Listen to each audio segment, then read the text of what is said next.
The story I'm about to tell you is a true and real story. If you have the courage, you will listen to this story carefully. In the autumn of 1834, a dock worker at Baltimore's Inner Harbor made a discovery that would shake the foundations of American medical education forever.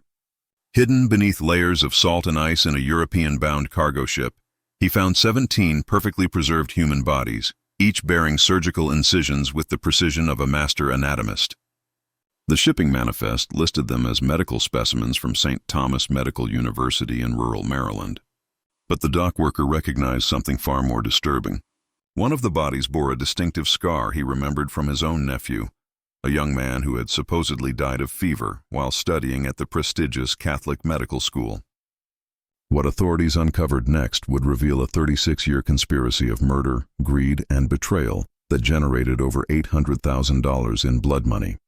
A fortune that would equal nearly $25 million today. The Walsh family had turned their sacred institution into America's most profitable house of horrors, and the evidence lay rotting in the holds of ships bound for Europe's most prestigious universities. Before we continue with the story of the Walsh family and their sinister medical empire, I want you to know that this channel is dedicated to bringing you the most chilling true stories from America's dark past. Hit that subscribe button and ring the notification bell so you never miss these exclusive tales. And tell me in the comments, what state are you listening from? I love hearing from our community of mystery seekers across the country. Now, let's discover how a family of respected physicians became the architects of one of history's most elaborate murder schemes. The investigation that followed would expose not just the Walsh family's crimes, but an entire network of corruption that reached from the Catholic Church to the highest levels of European medical academia. St. Thomas Medical University stood like a beacon of Catholic learning in the rolling hills of western Maryland, some 40 miles from Baltimore. Founded in 1798 by the ambitious Dr. Michael Walsh, the institution had earned a reputation as one of America's finest medical schools. Specifically designed to train Catholic physicians who could serve the growing Irish and German immigrant populations flooding into the young nation. The 3-story brick building topped with a modest bell tower and cross-housed not only lecture halls and laboratories, but also a small chapel where students attended daily mass. Dr. Michael Walsh, the university's president, was a man of imposing presence. Standing well over 6 feet tall with piercing blue eyes and silver hair that he kept meticulously groomed, he commanded respect from both students and faculty. Born in County Cork, Ireland, Walsh had studied medicine at Trinity College, Dublin, before immigrating to America in 1795 with grand visions of establishing a medical dynasty. His wife, Dr. Margaret Walsh, served as the university's dean, a remarkable position for a woman in an era when female physicians were almost unheard of. Margaret was equally brilliant, though her sharp features and cold demeanor often intimidated the young men under her care. She had received her medical training in Edinburgh, one of the few European institutions that would accept women, and her knowledge of anatomy was considered unparalleled in the New World. The third member of the Walsh triumvirate was Dr. James Walsh, Michael's younger brother, who served as the university's professor of anatomy. Where Michael was charismatic and Margaret was intimidating, James was methodical and precise. His anatomy lectures were legendary among students, not just for their thoroughness, but for the remarkable quality of the specimens he used. While other medical schools struggled with poorly preserved cadavers or resorted to grave robbing, St. Thomas somehow always had access to fresh, perfectly preserved bodies for dissection. The university attracted students from across the eastern United States, particularly young men from poor Irish and German Catholic families who saw medicine as their path to respectability and prosperity. These students, many of whom had worked grueling jobs to save money for their education, were drawn by the school's reputation and its promise of a degree that would open doors throughout Catholic America. The tuition was steep, nearly $200 per year when a laborer might earn only $300 annually. But the Walsh family offered a work-study program that allowed poorer students to assist in various university operations in exchange for reduced fees. What made St. Thomas particularly appealing was its emphasis on practical training. While other medical schools relied heavily on theoretical instruction, the Walsh family insisted that their students gain hands-on experience with human anatomy. The university's anatomy laboratory was the pride of the institution, featuring multiple dissection tables, the finest surgical instruments available, and what seemed like an endless supply of fresh cadavers. Students who graduated from St. Thomas were known throughout the medical community for their exceptional surgical skills and intimate knowledge of human anatomy. The surrounding community of Emmitsburg had grown accustomed to the comings and goings of medical students and faculty. Local merchants prospered from the business the university brought, and many families took in students as boarders. The Walsh family had cultivated relationships with local Catholic parishes, and Dr. Michael Walsh often delivered sermons as a guest speaker, emphasizing the sacred nature of medical practice and the importance of serving God through healing the sick. However, beneath this veneer of respectability and Catholic piety, something far more sinister was taking root. The university's remarkable success in producing skilled physicians came at a price that no one in the surrounding community could have imagined. The Walsh family had discovered that their strategic location, just far enough from major cities to avoid scrutiny, but close enough to shipping routes to facilitate commerce, made them ideally positioned for an enterprise that would exploit the most vulnerable members of their academic community. The first signs that something was amiss at St. Thomas Medical University emerged in the spring of 1799, barely a year after the institution's founding. Patrick O'Brien, a 19-year-old from Boston whose family had scraped together every penny to send him to medical school, simply vanished during what should have been his final month of study. According to university records, Patrick had been struggling with his coursework and had volunteered for additional anatomy practice sessions with Dr. James Walsh to improve his grades before final examinations. The circumstances of Patrick's disappearance were peculiar from the start. His roommate, Thomas Mackenzie, later recalled that Patrick had seemed unusually nervous in the days leading up to his disappearance, mentioning strange noises coming from the anatomy laboratory at night, and expressing concerns about some of the special procedures that Dr. James Walsh had begun incorporating into his advanced courses. On the night of May 15, 1799, Patrick left his dormitory room at approximately 9, telling Thomas he was going to the laboratory for a late-night study session. He never returned. When Thomas reported Patrick missing the following morning, Dr. Michael Walsh personally handled the inquiry. He explained that Patrick had indeed come to the laboratory, but had become overwhelmed by the pressure of his studies and the graphic nature of the anatomical work. According to Walsh, Patrick had suffered what appeared to be a nervous breakdown and had expressed his intention to abandon his medical studies and return to Boston. The university president claimed that Patrick had left campus in the early morning hours, taking only his essential belongings and leaving behind a note expressing his regret at disappointing his family. The note, which was never shown to other students or Patrick's family, allegedly contained Patrick's request that the university not contact his parents, as he was too ashamed of his failure to face them. Dr. Walsh assured Thomas and other concerned students that Patrick's decision, while regrettable, was not uncommon among young men who discovered that the realities of medical practice were more challenging than they had anticipated. What made Patrick's disappearance particularly troubling was the response of the Walsh family when his parents arrived at the university 2 weeks later. Frantic with worry after receiving no word from their son, Margaret Walsh met with them in the university's reception hall, her demeanor professional but distant. She repeated the story of Patrick's nervous breakdown and departure, but when his mother asked to see his belongings or the note he had allegedly left, Margaret explained that Patrick had specifically requested that all his possessions be donated to charity and that his personal effects had already been distributed to needy students. Patrick's father, a dark worker who had sacrificed years of wages to send his son to medical school, became increasingly agitated during the meeting. He insisted that his son would never have left without word, that the boy had been writing home regularly and had expressed nothing but enthusiasm for his studies in his most recent letter. Margaret Walsh remained unmoved, suggesting that young men often concealed their struggles from their families and that Patrick's breakdown had been sudden and severe.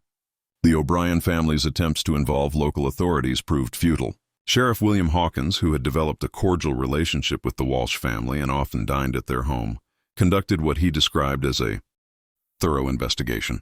He interviewed several students, all of whom confirmed that Patrick had seemed troubled in his final days. More significantly, Dr. James Walsh presented the sheriff with detailed medical records showing Patrick's declining performance and documented instances of the young man expressing doubts about his chosen profession. What the sheriff's investigation failed to uncover was far more sinister than a simple case of academic failure. Unknown to anyone outside the Walsh family, Patrick O'Brien had indeed attended the late-night anatomy session on May 15th. However, instead of the review session he had been promised, Patrick had walked into what Dr. James Walsh referred to as a comprehensive practical examination.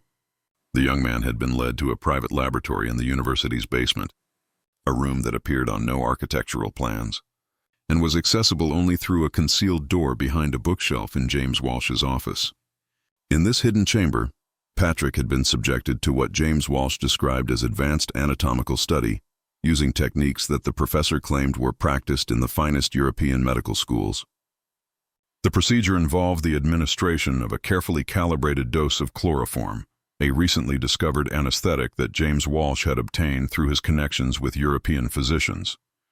The chloroform was presented to Patrick as a necessary component of the advanced examination, designed to test his knowledge of anatomy while under the influence of medical gases, a technique that Walsh claimed would prepare him for the realities of surgical practice. What Patrick could not have known was that the dose of chloroform had been calculated not to sedate him for examination, but to kill him slowly and painlessly. James Walsh had spent months perfecting the technique, determining the precise amount needed to cause respiratory failure while leaving no obvious signs of violence. As Patrick lost consciousness, believing he was participating in a legitimate medical procedure, James Walsh began the meticulous process of preserving the young man's body, using advanced embalming techniques he had learned during his studies in Edinburgh. The preservation process was a work of macabre artistry. Using a combination of arsenic, mercury, and alcohol-based solutions, James Walsh could maintain a corpse in pristine condition for months, making it virtually indistinguishable from a recently deceased individual. The process involved replacing the body's blood with preservative solutions, carefully injecting the chemicals into major arteries and veins, while simultaneously draining the natural fluids. The result was a specimen that retained its natural color and flexibility, making it invaluable for anatomical study. Within days of Patrick's murder, his preserved body was carefully packed in a specially designed shipping container filled with salt and ice. The container was labeled as containing medical specimens and was transported to Baltimore's harbor, where it was loaded onto a ship bound for Edinburgh. The University of Edinburgh, desperate for high-quality anatomical specimens to support their renowned medical program, had agreed to pay the extraordinary sum of $500 for each perfectly preserved body, more than twice the annual salary of most American workers. The success of this first murder established a pattern that would define the Walsh family's operation for the next 35 years. They had discovered that their position as educators gave them access to a steady supply of vulnerable young men, many of whom came from families too poor or too distant to investigate their disappearances thoroughly. More importantly, they had developed a system that allowed them to eliminate these students while maintaining plausible explanations for their absences. The disappearance of Patrick O'Brien marked the beginning of what would become a carefully orchestrated campaign of murder that would claim the lives of 156 young men over the course of more than 3 decades. However, the Walsh family's operation was far from a random series of killings. It was a methodical business enterprise that required careful planning, precise execution, and an intricate web of deception that extended far beyond the walls of St. Thomas Medical University. In the months following Patrick's disappearance, the Walsh family refined their selection process. They identified the characteristics that made students ideal victims: young men from distant locations whose families had limited resources to investigate their disappearances. Students who were struggling academically and might believably abandon their studies, and particularly those who had few close friendships within the university community. The work-study program that had initially been designed to help poor students afford their education became a hunting ground for the Walsh family's predatory enterprise. Dr. Margaret Walsh, with her position as dean, had access to detailed information about every student's background, financial situation, and family circumstances. She maintained meticulous records that included not only academic performance, but also personal details about each student's family, their ability to pay tuition, and their social connections within the university.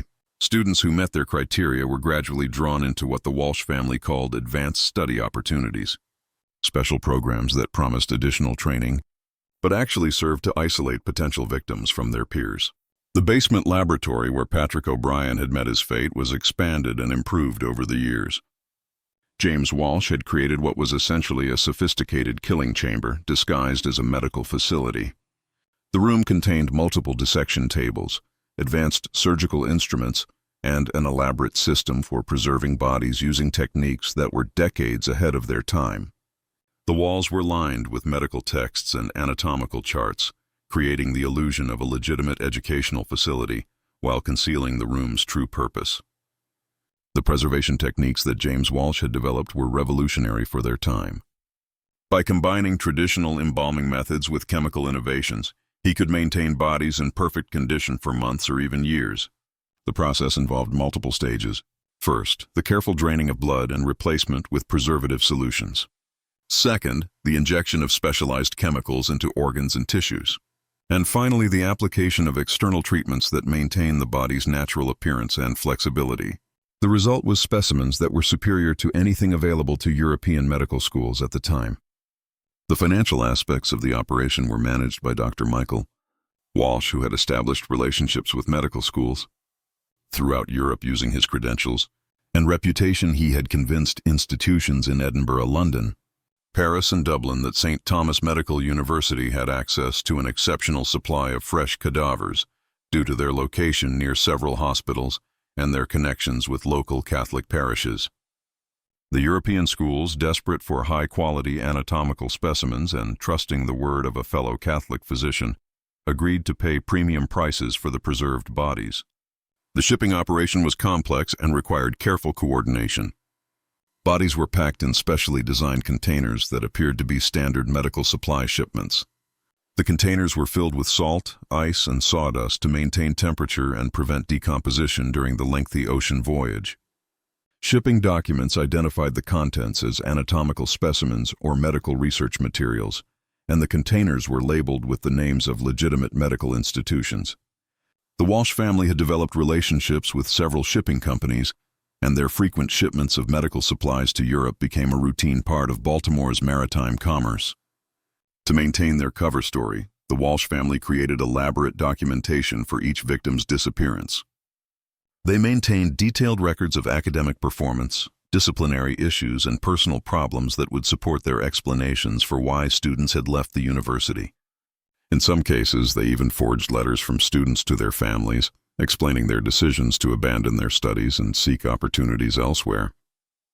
These letters, written in James Walsh's careful handwriting, often contained references to personal shame, financial difficulties, or a loss of faith in their chosen profession. The local community remained largely unaware of the true nature of the Walsh family's activities. The university's reputation continued to grow, and graduates consistently demonstrated exceptional surgical skills and anatomical knowledge. Local merchants prospered from the business the university brought to the area, and the Walsh family were respected members of the community who contributed generously to local charities and church activities. Sheriff Hawkins, who had investigated several student disappearances over the years, had developed a trusting relationship with the Walsh family and rarely questioned their explanations for students who suddenly departed. The selection of victims followed a carefully planned schedule. The Walsh family typically identified between 4 and 6 students per year who met their criteria. The murders were usually carried out during the winter months when shipping to Europe was less frequent, allowing them to accumulate several preserved bodies before arranging transportation. The timing also coincided with the university's most intense academic periods, when students might believably suffer breakdowns or decide to abandon their studies. By 1810, 12 years after Patrick O'Brien's murder, the Walsh family had killed 43 students and generated over $200,000 in revenue from their European customers. The operation had become so successful that they had begun to expand their facilities and consider increasing their output. However, success also brought new challenges as the growing number of disappearances began to attract attention from sources beyond the local community. The first serious threat to the Walsh family's operation emerged in the spring of 1811 when Father Timothy O'Malley arrived at St. Thomas Medical University to investigate concerns raised by several Irish parishes in Boston and New York. Father O'Malley, a stern and methodical priest who served as an unofficial liaison between Irish Catholic families and educational institutions, had been contacted by more than a dozen families whose sons had supposedly abandoned their medical studies at St. Thomas. What troubled Father Ali was not just the number of cases, but the remarkable similarity in the circumstances of each disappearance. Father O'Malley's investigation began with a careful review of the cases. In each instance, the missing student had been described as struggling academically in the weeks before their disappearance, despite having previously shown strong performance. Each student had supposedly left the university suddenly, often in the middle of the night without saying goodbye to roommates or close friends. Most disturbing, each family had received a letter from the university explaining their son's departure, but none had received direct communication from the students themselves. When Father O'Malley arrived at St. Thomas, he was greeted warmly by Dr. Michael Walsh, who expressed understanding for the priest's concerns and offered full cooperation with his investigation. Dr. Walsh explained that the pressures of medical education were severe and that many young men from poor families found the academic demands overwhelming. He pointed out that the university's high standards, while producing exceptional physicians, also resulted in a higher rate of student departures than might be seen at less rigorous institutions. Father O'Malley's interviews with current students revealed a troubling pattern. Several young men mentioned hearing strange sounds from the basement areas of the university late at night, sounds that seemed to come from areas where students were not supposed to be. Others described feeling uneasy about certain advanced study opportunities that were offered to struggling students, though none could articulate exactly what made them uncomfortable. Most significantly, several students mentioned that those who had supposedly left the university had expressed excitement about their studies in their final conversations, making their sudden departures seem out of character. The priest's investigation took a more serious turn when he attempted to verify the university's claims about student departures. When he requested to see the letters that missing students had supposedly left behind, Dr. Margaret Walsh explained that the university's policy was to respect students' privacy and that personal correspondence was not kept in permanent files.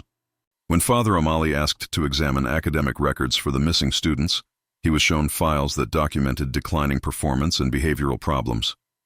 But the priest noticed that many of the entries appeared to have been made in similar handwriting and with similar ink, suggesting they might have been created at the same time, rather than over the course of several months. Father O'Malley's most disturbing discovery came when he attempted to contact families of students who had supposedly left the university in previous years. Using church records and connections with parishes throughout the Northeast, he was able to locate several families who had never received any communication from their sons after the initial notification from the university. These families had spent years wondering about their son's fate, and many had attempted to locate them through various means, but had never found any trace of the young men. The priest's investigation might have exposed the Walsh family's operation if not for a carefully orchestrated campaign of intimidation and misdirection. Dr. James Walsh, recognizing the threat that Father Ali represented, began spreading rumors about the priest's mental stability and suggesting that his investigation was motivated by personal animosity toward the university. More directly, the Walsh family arranged for Father Ali to receive several anonymous letters warning him that continued investigation would result in serious consequences for his safety and career. The decisive moment came when Father O'Malley demanded to inspect the university's basement facilities, claiming he had reason to believe that students were being held against their will. Dr. Michael Walsh initially refused, citing medical safety concerns and the need to protect ongoing research projects. However, when Father Ali threatened to involve civil authorities, Walsh agreed to a limited inspection of selected areas. The inspection was carefully choreographed. Father Ali was shown several basement rooms that contained legitimate medical equipment and supplies, including a properly equipped anatomy laboratory with several cadavers that had been obtained through legal means. Dr. James Walsh provided detailed explanations of the university's anatomical curriculum and demonstrated various preservation techniques that he claimed were standard in European medical schools. What Father O'Malley was not shown was the concealed laboratory behind the bookshelf in James Walsh's office where the actual murders and preservation work took place. Father Ali's investigation concluded without definitive proof of wrongdoing, but the priest left St. Thomas with serious concerns about the university's operations. He submitted a report to Catholic authorities in Baltimore, recommending closer oversight of the institution and suggesting that the high rate of student departures warranted further investigation. However, the Walsh family's reputation and their connections within the Catholic medical community ensured that Father Ali's concerns were not pursued with the vigor they deserved. The near exposure of their operation forced the Walsh family to make several significant changes to their methods. They reduced the number of victims per year from an average of 6 to 4, spacing the disappearances more widely and creating more elaborate cover stories for each case. They also began selecting victims from more distant locations, making it even more difficult for families to investigate their sons' disappearances. Most importantly, they established a network of informants within the local community who would alert them to any future investigations or suspicious inquiries. The Walsh family also began to diversify their operation, establishing relationships with medical schools in other countries and exploring opportunities to expand their market for preserved bodies. By 1815, they were shipping specimens not only to Europe, but also to medical institutions in South America and the Caribbean. The expanded market allowed them to increase their prices and become more selective about the quality of their specimens, focusing on younger, healthier victims who would produce superior preserved bodies. By 1820, the Walsh family's operation had evolved into a sophisticated criminal enterprise that generated enormous profits while maintaining a veneer of academic respectability. However, their success had also attracted the attention of competitors and created vulnerabilities that would eventually threaten their entire operation. The medical preservation techniques that had made them wealthy had also made them famous within European medical circles, and their reputation for producing exceptional anatomical specimens had begun to raise questions about their methods. Dr. Heinrich Zimmermann, a German physician who had purchased several specimens from St. Thomas Medical University, arrived in Baltimore in the autumn of 1820 to investigate the source of what he considered the finest preserved bodies he had ever encountered. Zimmermann, who taught anatomy at the University of Heidelberg, had been using specimens from St. Thomas for 2 years and had become curious about the techniques that produced such remarkable results. He had written to Dr. James Walsh requesting permission to observe the preservation process, ostensibly to learn methods that he could apply in his own work. The arrival of Dr. Zimmermann created a crisis for the Walsh family. They could not allow him to observe their actual preservation techniques, as this would expose the fact that they were working with freshly killed bodies rather than naturally deceased individuals. At the same time, they could not afford to alienate a customer who had paid them over $15,000 for specimens and had connections with medical schools throughout Europe. The Walsh family decided to create an elaborate deception that would satisfy Zimmermann's curiosity while concealing their true methods. Dr. James Walsh prepared a demonstration using a cadaver that had been obtained through legitimate means, the body of an elderly man who had died of natural causes and had been donated to the university by his family. The demonstration took place in the legitimate anatomy laboratory, and Walsh explained his preservation techniques using a combination of real methods and fictional innovations.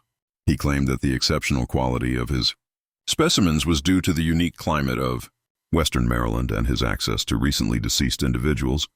Through partnerships with local hospitals and Catholic parishes, Dr. Zimmermann was initially impressed by the demonstration, but his trained eye quickly identified inconsistencies in Walsh's explanations. The preservation techniques that Walsh demonstrated could not possibly produce the results that Zimmermann had observed in the specimens he had purchased. The bodies he had received from St. Thomas showed none of the typical signs of decomposition that would be present in individuals who had died of natural causes, and the quality of preservation was far superior to anything that could be achieved using the methods Walsh was demonstrating.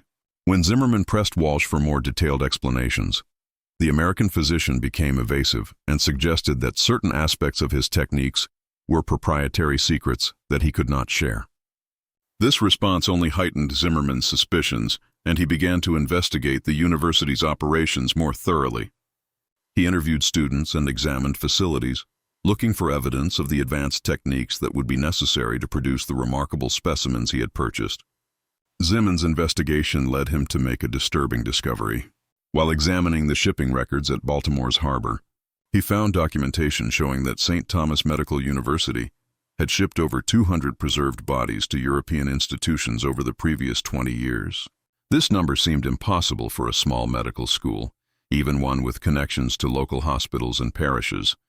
More troubling, the shipping records showed that the preserved bodies were being sent to institutions that had no record of ordering specimens from St. Thomas. The German physician's investigation might have exposed the Walsh family's operation, if not for the intervention of Dr. Michael Walsh, who recognized the threat that Zimmerman represented and acted decisively to eliminate it. On the night of October 15, 1820, Dr. Zimmerman was invited to attend a special evening demonstration of advanced preservation techniques in the university's basement laboratory. He was told that Walsh had decided to share his most closely guarded secrets and that the demonstration would provide answers to all of his questions. Dr. Zimmerman arrived at the laboratory at 9 that evening, expecting to observe the advanced techniques that had produced the exceptional specimens he had purchased. Instead, he found himself facing the same fate that had befallen 156 medical students over the previous 22 years. The German physician was administered a carefully calculated dose of chloroform, ostensibly to demonstrate the use of anesthetics in anatomical study, but actually to kill him slowly and painlessly. The murder of Dr. Zimmerman marked a significant escalation in the Walsh family's criminal activities. Unlike the medical students who had been their previous victims, Zimmerman was a respected physician with connections throughout European medical communities. His disappearance would be investigated more thoroughly, and his failure to return to Germany would raise questions that could not be easily dismissed. To cover their tracks, the Walsh family created an elaborate story about Zimmerman's departure. They claimed that the German physician had been called back to Europe suddenly due to a family emergency and had left Baltimore on short notice. They produced forged documents showing that Zimmerman had booked passage on a ship bound for Hamburg, and they arranged for witnesses who would testify that they had seen the German physician at the harbor on the day of his supposed departure. The preservation of Dr. Zimmerman's body presented unique challenges. Unlike the young medical students who had been their typical victims, Zimmerman was older, and his body showed signs of the diseases and injuries that came with age. James Walsh had to use more advanced techniques to restore the body to a condition that would be acceptable to European buyers. The process took several weeks and required the use of experimental chemicals that Walsh had been developing to improve the quality of his specimens. The German physician's preserved body was eventually shipped to the University of Edinburgh, where it was received as part of a routine order for anatomical specimens. The irony was not lost on James Walsh. Dr. Zimmerman's body would be dissected by the same medical students who had been studying the bodies of his previous victims. The preserved corpse was of such exceptional quality that it was used for advanced surgical demonstrations and was praised by Edinburgh's faculty as one of the finest specimens they had ever received. The success of the Zimmerman murder convinced the Walsh family that they could eliminate any threat to their operation regardless of the victim's status or connections. This confidence would prove to be their undoing as it led them to take increasingly dangerous risks and to underestimate the determination of those who sought to expose their crimes. Just when we thought we'd seen it all, the horror in St. Thomas intensifies. If this story is giving you chills, share this video with a friend who loves dark mysteries. Hit that like button to support our content, and don't forget to subscribe to never miss stories like this. Let's discover together what happens next in this tale of medical murder and greed. The beginning of the end for the Walsh family's murderous enterprise came from an unexpected source, one of their own victims. In the spring of 1834, Thomas Mackenzie, Patrick O'Brien's former roommate and one of the few people who had questioned his friend's mysterious disappearance 35 years earlier, had become a successful physician in Philadelphia. Mackenzie had never forgotten the strange circumstances of Patrick's departure from St. Thomas, and over the years, he had quietly investigated the fates of other students who had supposedly left the university under similar circumstances. Mackenzie's investigation had led him to a disturbing pattern. Through his connections with Catholic parishes throughout the Northeast, he had identified over 40 families whose sons had supposedly abandoned their medical studies at St. Thomas, but had never been heard from again. These families had spent decades wondering about their sons' fates, and many had attempted to locate them through various means, but had never found any trace of the young men. The breakthrough in Mackenzie's investigation came when he encountered Dr. Wilhelm Schneider, a German physician who had studied at the University of Edinburgh and had become curious about the exceptional quality of anatomical specimens that the Scottish institution had been receiving from an American medical school. Schneider had examined dozens of preserved bodies that had been shipped from St. Thomas Medical University, and he had noticed several disturbing patterns. The first pattern was the remarkable consistency and the quality of preservation. Every specimen from St. Thomas showed the same exceptional level of preservation with no signs of decomposition or damage that would typically be present in naturally deceased individuals. The preservation techniques used were clearly superior to anything available in Europe at the time, suggesting access to methods that were not widely known or practiced. The second pattern was the demographic consistency of the specimens. Nearly all of the bodies were young men between the ages of 18 and 25. All appeared to have been in excellent health at the time of death, and none showed signs of the diseases or injuries that would typically cause death in young adults. This was statistically impossible if the specimens were from naturally deceased individuals, as young men of that age would normally die from accidents, violence, or acute diseases that would leave visible marks on their bodies. The third and most disturbing pattern was the apparent cause of death of Schneiders. Careful examinations had revealed that many of the specimens showed signs of respiratory failure, without any underlying disease or injury that would explain such a death. The lungs and respiratory systems appeared normal, but the pattern of cellular damage suggested that the individuals had died from asphyxiation or respiratory depression, possibly caused by chemical substances. When Schneider shared his findings with Mackenzie, the American physician realized that he had discovered evidence of a systematic program of murder. The two men began a comprehensive investigation that would ultimately expose the Walsh family's crimes and bring their 36-year reign of terror to an end. Mackenzie and Schneider's investigation focused on the shipping records from Baltimore's harbor, which showed that St. Thomas Medical University had shipped over 400 preserved bodies to European institutions between 1798 and 1834. This number was impossible for a legitimate medical school, even one with connections to hospitals and local parishes. More significantly, the shipping record showed that the preserved bodies were being sent to institutions throughout Europe, creating a distribution network that was far too extensive for a small American medical school. The two physicians decided to confront the Walsh family directly. In July 1834, Mackenzie and Schneider arrived at St. Thomas Medical University, claiming to be investigating advanced preservation techniques on behalf of European medical institutions. They requested a comprehensive tour of the university's facilities and asked to observe the preservation process that had produced such exceptional specimens. The arrival of Mackenzie and Schneider created a crisis for the Walsh family. They recognized Mackenzie as Patrick O'Brien's former roommate and realized that his investigation posed a direct threat to their operation. At the same time, they could not simply refuse to cooperate with the investigators, as this would raise suspicions that could lead to a broader investigation by civil authorities. Dr. Michael Walsh decided to eliminate the threat that Mackenzie and Schneider represented. He invited both men to attend a special evening demonstration of advanced preservation techniques in the university's basement laboratory, telling them that he had decided to share his most closely guarded secrets. The demonstration was scheduled for the night of July 23, 1834, and Walsh assured his visitors that they would finally receive answers to all of their questions. However, Mackenzie and Schneider had anticipated that the Walsh family might attempt to harm them.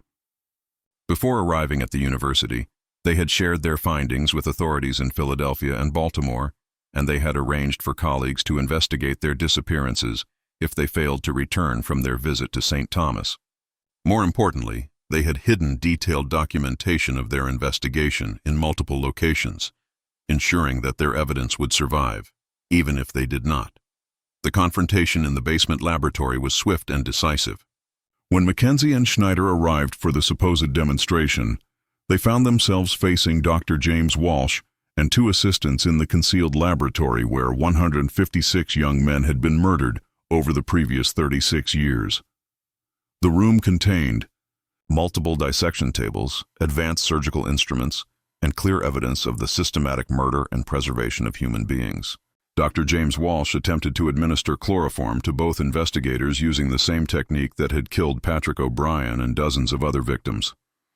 However, Mackenzie and Schneider were prepared for this possibility and had brought their own weapons.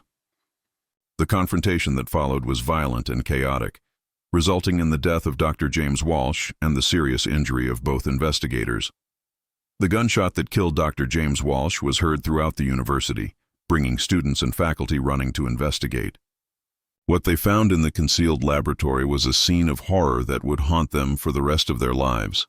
The room contained evidence of decades of systematic murder, including preserved body parts, surgical instruments stained with blood, and detailed records of the victims and the European institutions that had purchased their preserved bodies. The investigation that followed the confrontation in the laboratory revealed the full scope of the Walsh family's crimes. Authorities found detailed records showing that 156 young men had been murdered at St. Thomas Medical University between 1798 and 1834, and that their preserved bodies had been sold to European medical institutions for a total of over $800,000. The records also showed that the operation had been carefully planned and executed, with the Walsh family maintaining detailed information about each victim and each sale. The aftermath of the discovery at St. Thomas Medical University sent shockwaves through the medical communities of both America and Europe. The revelation that a respected Catholic medical school had been systematically murdering students for profit challenged fundamental assumptions about medical education and the integrity of academic institutions. The investigation that followed would expose corruption and complicity that reached far beyond the Walsh family and would forever change how medical schools obtained and used anatomical specimens. Dr. Michael Walsh and his wife Margaret were arrested and charged with multiple counts of murder, conspiracy, and fraud. The trial that followed became one of the most sensational criminal proceedings in American history, drawing attention from across the nation and Europe. The prosecution presented overwhelming evidence of the systematic murders, including the detailed records that James Walsh had meticulously maintained of each victim and each transaction with European medical schools. The defense attempted to argue that the Walsh family had been driven to their crimes by the impossible demands of medical education and the lack of legal sources for anatomical specimens. They claimed that the murders were mercy killings designed to spare struggling students from the shame of academic failure while simultaneously advancing medical knowledge through the donation of their bodies to science. This argument was quickly demolished by the prosecution's evidence showing the enormous profits the family had generated from their crimes. Margaret Walsh proved to be the most defiant of the defendants. During her testimony, she showed no remorse for the murders, instead expressing pride in the quality of medical education that St. Thomas had provided and the contributions their preserved specimens had made to European medical knowledge.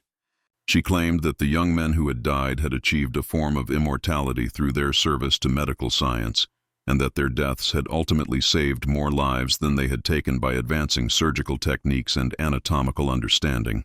The trial revealed disturbing details about the selection and murder of victims. The prosecution presented evidence showing that the Walsh family had specifically targeted students from poor families who would be unable to investigate their sons' disappearances. They had maintained detailed psychological profiles of potential victims, identifying young men who were socially isolated or struggling with homesickness, making them easier to manipulate and less likely to be missed by their peers. The testimony of surviving students painted a picture of a university where fear and suspicion had become commonplace. Many students described feeling uneasy about certain faculty members and avoiding situations where they might be alone with university officials. Several testified that they had heard disturbing sounds from basement areas of the university, but had been too frightened to investigate. The atmosphere of terror that the Walsh family had created extended far beyond their actual victims to encompass the entire student body. The international implications of the case were equally shocking.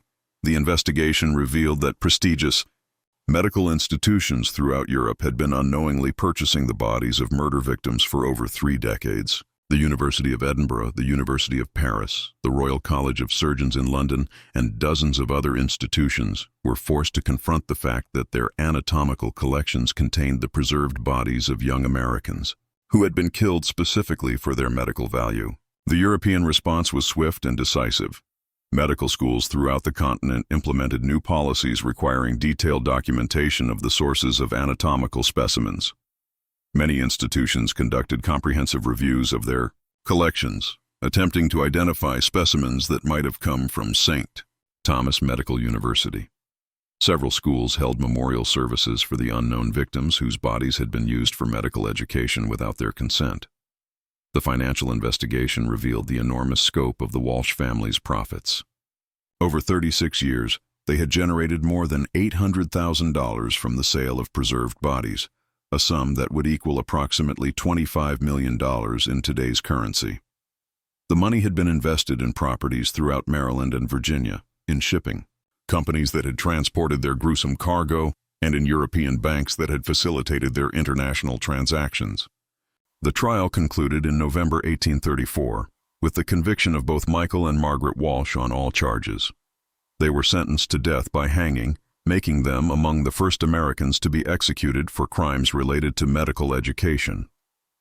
The sentences were carried out on December 15, 1834, before a crowd of over 3,000 spectators who had gathered to witness the end of America's most notorious medical murder case.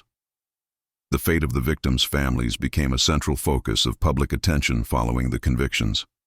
Many of the families had spent decades wondering about their sons' disappearances, and the revelation of the truth brought a mixture of relief and horror.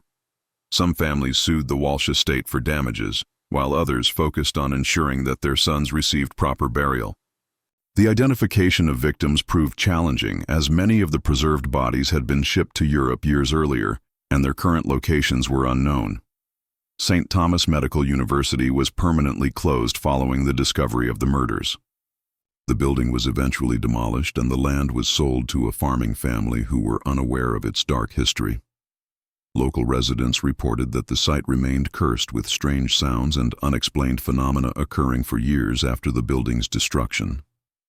Whether these reports reflected genuine supernatural activity or simply the psychological impact of the horrific crimes that had occurred there remains a matter of speculation. The impact on medical education in America was profound and lasting. The Walsh case led to the establishment of strict regulations governing the procurement and use of anatomical specimens in medical schools. Institutions were required to maintain detailed records of the sources of their cadavers and to ensure that all specimens were obtained through legal means. The case also sparked a broader conversation about the ethics of medical education and the responsibilities of educators to protect their students. The international medical community was forced to confront uncomfortable questions about the demand for anatomical specimens and the pressure this demand placed on medical schools to find sources for cadavers. The high prices that European institutions had been willing to pay for preserved bodies had created a market that encouraged criminal activity. As a result, medical schools throughout Europe and America began developing alternative methods for teaching anatomy, including the use of artificial models and more limited use of cadaveros. The psychological impact on the medical profession was equally significant. Physicians who had trained at institutions that used specimens from St. Thomas were forced to confront the possibility that their education had been built on murder. Many doctors reported feeling haunted by the knowledge that their surgical skills might have been developed through the study of murder victims. Some physicians left the profession entirely, unable to reconcile their commitment to healing with their unwitting participation in the Walsh family's crimes. The case also had broader implications for American society's trust in educational institutions. The revelation that a respected Catholic medical school had been systematically murdering students for profit challenged fundamental assumptions about the integrity of academic institutions and the safety of higher education. Parents throughout the country began questioning the safety of sending their children to distant schools, and many institutions implemented new policies designed to ensure better communication with students' families. The documentation discovered in the Walsh family's hidden laboratory provided historians with an unprecedented window into the operation of a systematic murder enterprise. The detailed records they had maintained included not only information about their victims, but also correspondence with European medical schools, financial records of their transactions, and technical notes about their preservation techniques. This documentation became crucial evidence in understanding how such a massive criminal operation could have continued undetected for over 3 decades. The preservation techniques that James Walsh had developed were studied by forensic experts and medical professionals who were amazed by their sophistication and effectiveness. While the techniques had been used for horrific purposes, they represented genuine advances in anatomical preservation that were decades ahead of their time. Some of the methods that Walsh had developed were eventually adopted by legitimate medical institutions, though their connection to the murders ensured that they were always associated with the dark history of St. Thomas Medical University. The investigation also revealed the extent to which the Walsh family had corrupted local officials and community leaders. Sheriff William Hawkins, who had investigated several student disappearances over the years, was found to have accepted significant payments from the Walsh family in exchange for limiting his investigations. Several local businessmen who had facilitated the shipping of preserved bodies to Europe were charged as accessories to murder, though most received relatively light sentences in exchange for their cooperation with authorities. The religious implications of the case were particularly troubling for the Catholic community. The fact that the crimes had been committed at a Catholic institution by individuals who had presented themselves as devout Catholics challenged the Church's ability to police its own institutions. The Catholic hierarchy in America implemented new oversight procedures for Catholic educational institutions and required more frequent inspections of facilities and financial records. The European medical schools that had purchased specimens from St. Thomas faced their own reckonings. Many institutions conducted comprehensive investigations of their specimen acquisition practices and implemented new policies to ensure that they were not unknowingly purchasing the bodies of murder victims. The financial losses were significant as institutions had paid premium prices for specimens that turned out to be the products of criminal activity. The families of the 156 victims became the focus of a national fundraising effort designed to provide them with some measure of compensation for their losses. While no amount of money could restore their sons or ease their decades of uncertainty, the funds helped many families pay for memorial services and provided some financial support to those who had been impoverished by their attempts to investigate their sons' disappearances. The case established important legal precedents for the prosecution of crimes related to medical education and the international trafficking of human remains. The Walsh convictions were among the first in American history to address the systematic murder of individuals for commercial purposes, and the international scope of the case led to new treaties governing the trade in anatomical specimens between countries. This mystery shows us the devastating consequences of unchecked ambition and the corruption of institutions meant to protect and educate.